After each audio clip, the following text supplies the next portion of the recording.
Coucou, c'est Tata Nexua et bienvenue dans cette troisième vidéo de la saison 4 dans laquelle on va parler de votre couverture.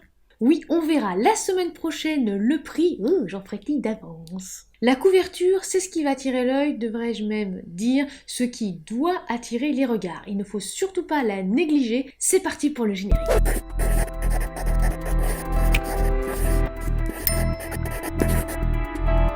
Parlons définition. La couverture couvre pour les intimes et une cover pour celles et ceux qui manient la langue de Shakespeare. Normalement, tout le monde sait ce que c'est. Bon, petit tour quand même sur CNRTL pour la petite définition. Surtout que je la trouve sympa leur définition. Habit d'un livre qui comporte les plats et un dos. Ah oui, que ça en jette, hein. Et oui, je rappelle que ça, ce n'est pas la tranche, c'est bien le dos. La tranche, c'est ça. Je pense qu'au bout d'un moment, vous allez tous retenir. Non, parce que bon, j'ai quand même encore lu un ouvrage dans lequel un éditeur a quand même laissé passer ça. Je peux vous dire qu'il était vert, et moi aussi. Plus précisément, la couverture représente les pages extérieures d'un livre. Vous savez, ce qui va en fait l'envelopper. Vous savez, un petit peu comme vous, justement, quand vous avez froid l'hiver et vous mettez une couverture sur vous. Ces pages ne sont pas numérotées et sont pourtant bien des pages.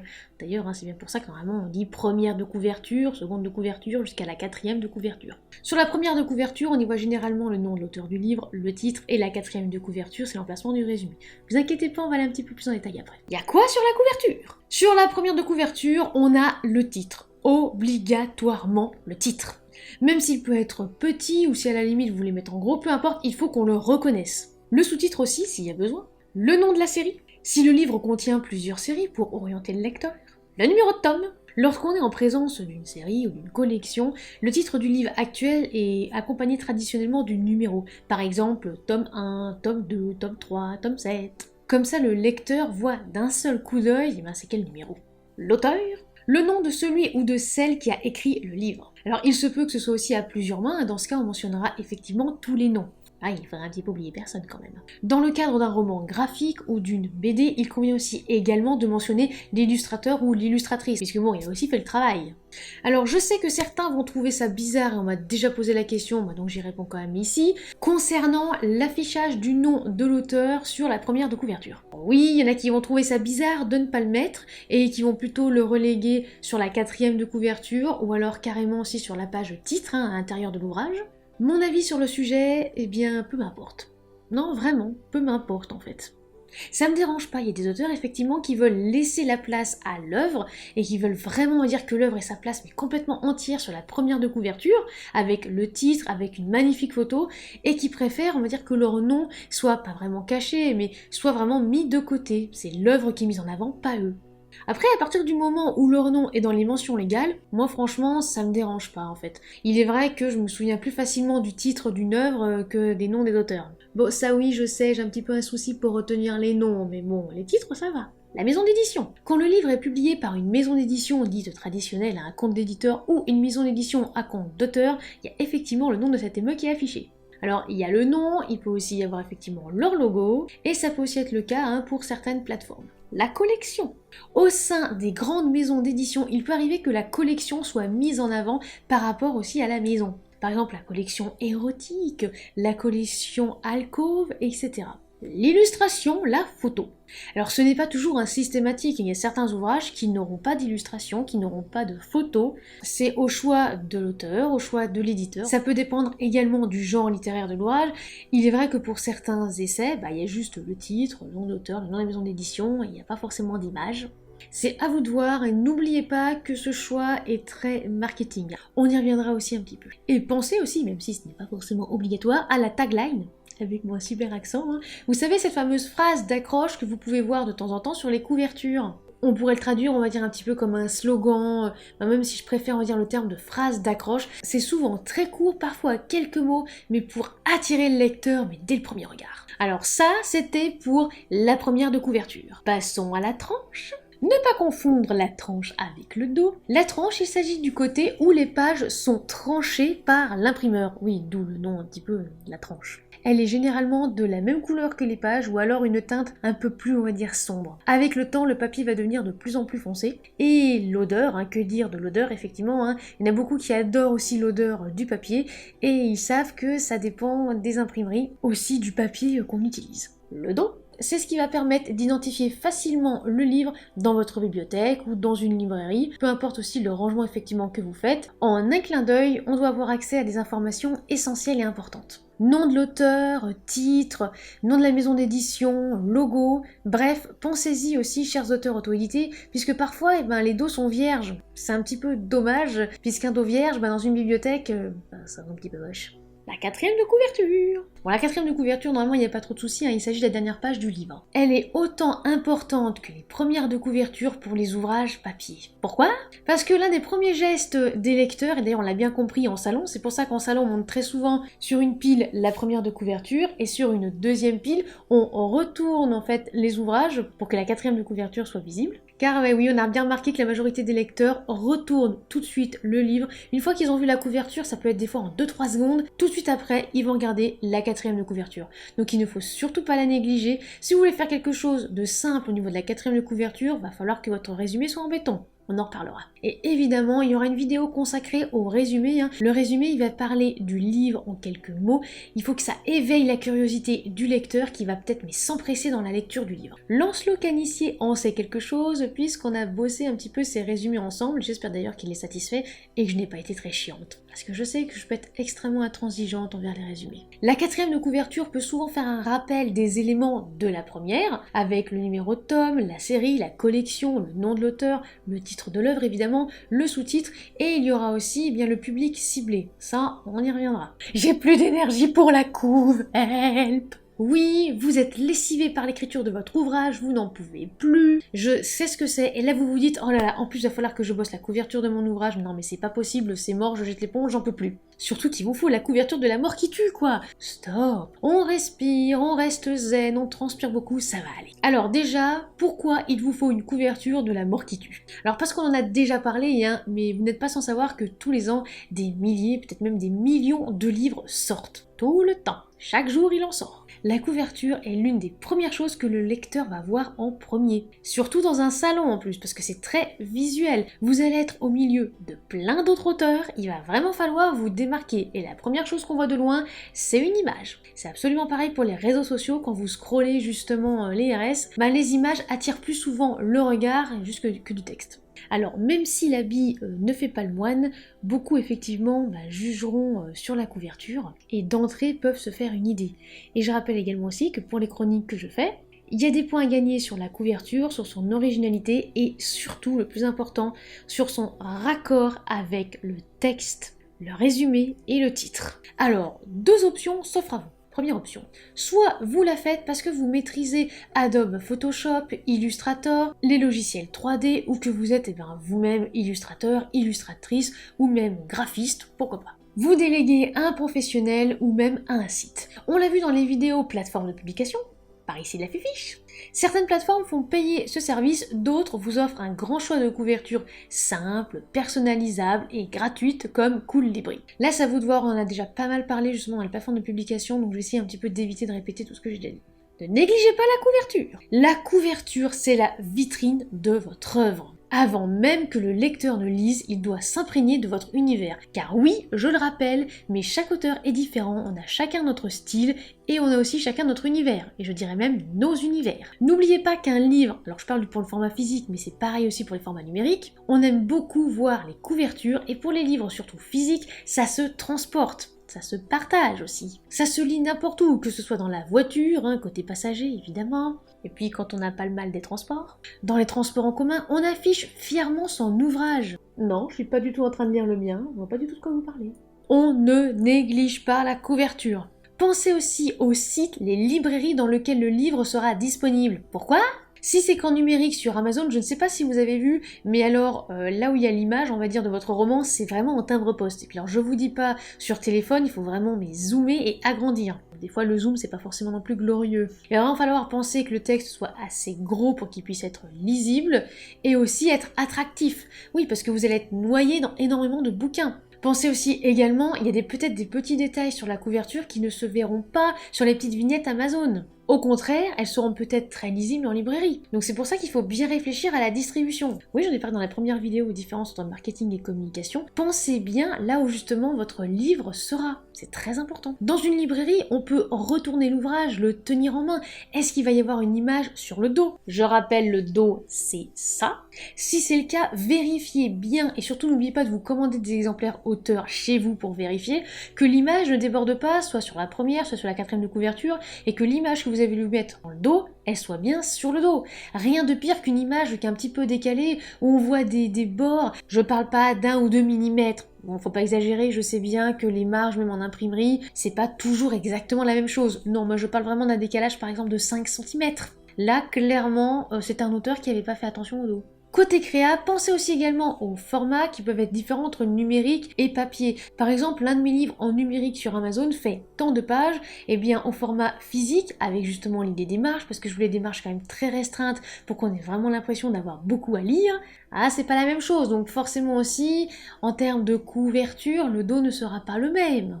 Et également à la colorimétrie. On en a déjà parlé, mais ce n'est pas la même chose quand ça sort, on va dire, d'une imprimante et quand c'est au format numérique. Et pour terminer aussi, un énorme point sur lequel les auteurs ne songent pas forcément, le budget. L'auteur doit connaître le coût. N'oubliez pas qu'une image libre de droit ne veut pas dire libre de commercialisation. Et autre chose aussi, qui dit image libre de droit, dit que d'autres personnes aussi y ont accès. Imaginez que vous preniez une image qui est similaire à une autre et là, bam, c'est le drame. Ouais, vous êtes en salon et une personne à côté de vous a presque la même couverture.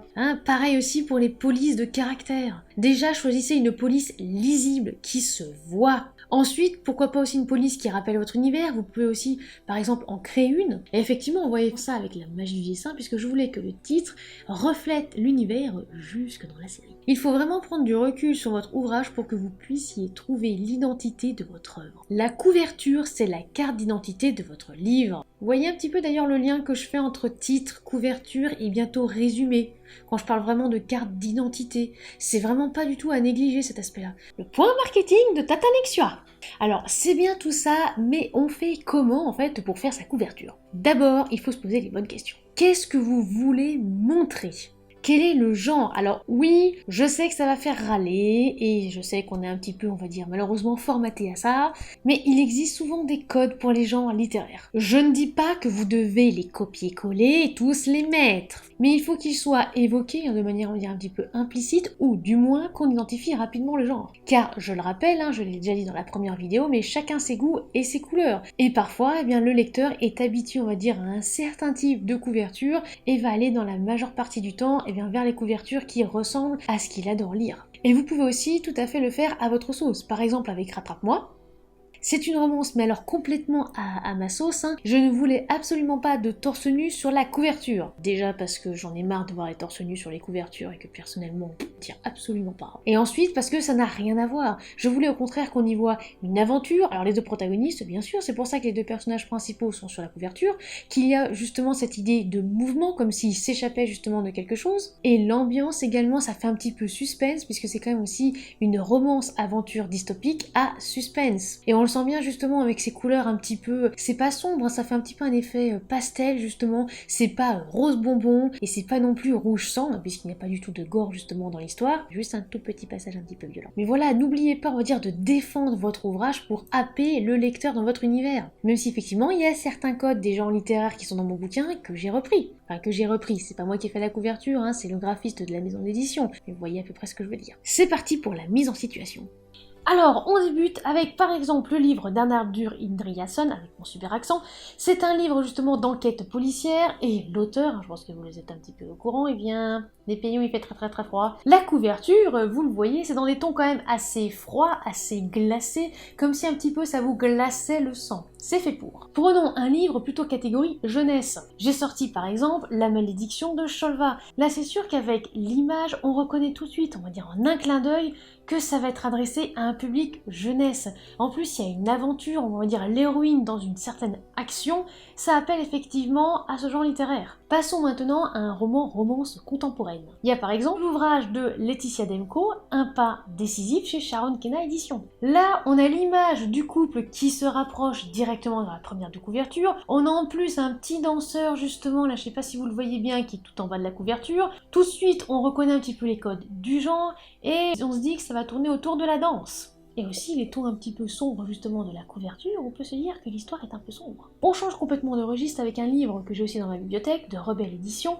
Sous le brouillard de 2108. Là c'est clairement un roman dystopique, alors il y a aussi un petit peu de fantastique et de policier, mais il est clair que quand vous voyez une couverture comme ça, tout de suite vous allez vous dire « Ah bah c'est forcément un roman de science-fiction, hein, ça correspond on va dire un petit peu au genre ». Et effectivement, c'est le cas. Et pour finir, un roman fantastique de Stephen King et Peter Straub. Là, c'est pareil, en termes de teinte, c'est quand même violacé, assez sombre. On voit une pleine lune, on voit justement un petit peu cet univers étrange, ce suspense. En plus, avec le nom de Stephen King, bon, tout de suite, on sait dans quoi on met les pieds. Voilà, et l'air de rien, quand on analyse les couvertures, et ben on retrouve effectivement des choses qui peuvent correspondre au genre, et ce vers quoi les lecteurs vont tendre avec leurs habitudes. N'oubliez pas qu'il faut vendre.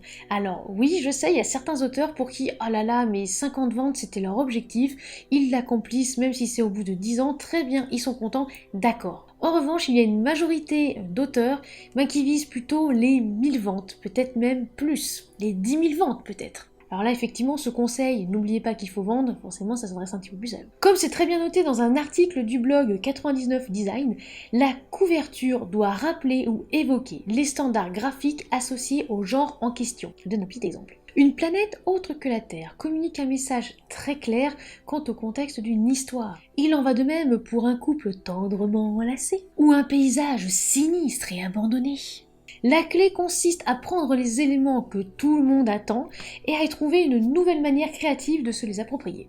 Aussi, oui, on en reparlera, du public cible. C'est très important, si votre livre est jeunesse, la couverture doit attirer la jeunesse. Si votre livre est pour les adultes, alors vraiment pour le coup stricto sensu des adultes parce qu'il y a des scènes un petit peu olé olé à toutes les pages, et que malheureusement vous vous rendez compte que ça attire plutôt la jeunesse, c'est qu'il y a un problème. Si votre ouvrage va être illustré par un graphiste ou un illustrateur de la maison d'édition, il y a certaines questions que vous allez peut-être devoir vous poser et aussi qui va peut-être vous poser. Quel est l'élément de l'histoire le plus important pour vous? Quelle est la scène la plus importante? Qu'est-ce qui rend ce livre unique et qui va vraiment aider les lecteurs à choisir ce livre, le vôtre, plutôt qu'un autre? S'agit-il d'un personnage, du style de l'auteur ou encore du contexte historique ou même géographique dans lequel le récit prend place? Si ce livre partage des points communs avec un autre ouvrage qui a connu un petit succès, réfléchissez à un moyen subtil d'évoquer l'autre ouvrage sans pour autant créer une pâle copie ou plagier, évidemment. Je rappelle que l'inspiration n'est pas du plagiat. N'oubliez pas aussi, en tant que graphiste et qu'illustrateur, l'auteur a peut-être annoncé un OS, mais a peut-être faire une suite à son œuvre. Il ne faudrait pas, on va dire, que le paysage soit figé. Pensez à comment les futurs titres pourraient faire référence au premier design, de sorte aussi à construire l'identité de l'auteur. Bon, puis alors, on est d'accord, si l'auteur est extrêmement connu, on sait très bien que, bon, juste avec son nom, il va réussir à vendre. C'est vrai qu'avec juste le nom, peu importe la couverture, finalement avec juste le nom, ça peut vendre. Mais pour la plupart des écrivains, ce qui compte, c'est que le livre a sa propre légitimité, surtout face aux concurrents. Donc la couverture, c'est important. Et autre petit point marketing à Tatanexua, intégrez vos lecteurs. Même si vous êtes auteur débutant et que c'est votre premier livre que vous allez sortir.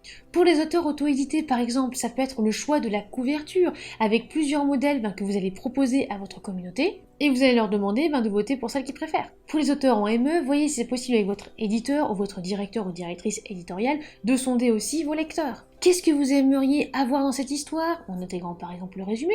Alors pour celles et ceux qui ont un lectorat bien établi, c'est sûr que c'est plus facile, mais il ne faut pas non plus négliger cet aspect-là, chers auteurs débutants. Faut jamais hésiter, il faut se lancer. Les cover revolves. Vous savez, ce magnifique petit hashtag. Ça, c'est pour révéler la couverture. Cover reveal, révélation de la couverture. Par petits bouts ou entièrement, il faut que les lecteurs voient la couverture avant que le livre soit disponible. Qu'en fait, il faut qu'ils enregistrent en fait cette image dans la tête. C'est un point marketing aussi qui revient souvent, c'est un petit peu aussi comme ça que marchent certaines publicités. Bon, alors en revanche, je cherche encore des personnes qui, comme moi, sont pas forcément atteints par la publicité, par exemple, qui passe à la télé ou sur les réseaux sociaux. Personnellement, je vois quelque chose à la télé, je n'ai pas envie de l'acheter, même pas du tout. Alors je ne sais pas, dites-moi en commentaire aussi si pour vous c'est pareil, si la publicité n'a pas vraiment d'impact sur vous. Mais attention, ne révélez pas la couverture de votre ouvrage 4 mois avant. Non, là ça sert strictement à rien, vous vous flinguez complètement. Pourquoi? Eh bien tout simplement parce que ça va lasser, parce que cette image de couverture, vous allez la laisser sur vos réseaux sociaux, ou alors vous allez encore la partager, mais le livre ne sera pas encore disponible.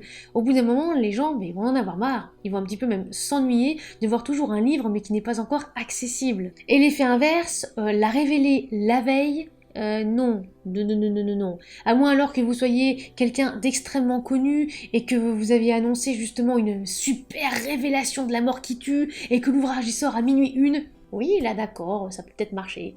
Sauf que quand on est un auteur débutant ou alors une petite maison d'édition aussi qui vient de démarrer, ça ne fonctionnera pas. Malheureusement, il faut un certain temps. Je conseille souvent 1 mois. Par exemple, il y a des maisons d'édition qui ont pas mal de sorties, qui vont par exemple révéler la couverture 2 mois avant, mais qui ne referont pas de publicité bien avant 2 à 3 semaines de la sortie. Pourquoi pas?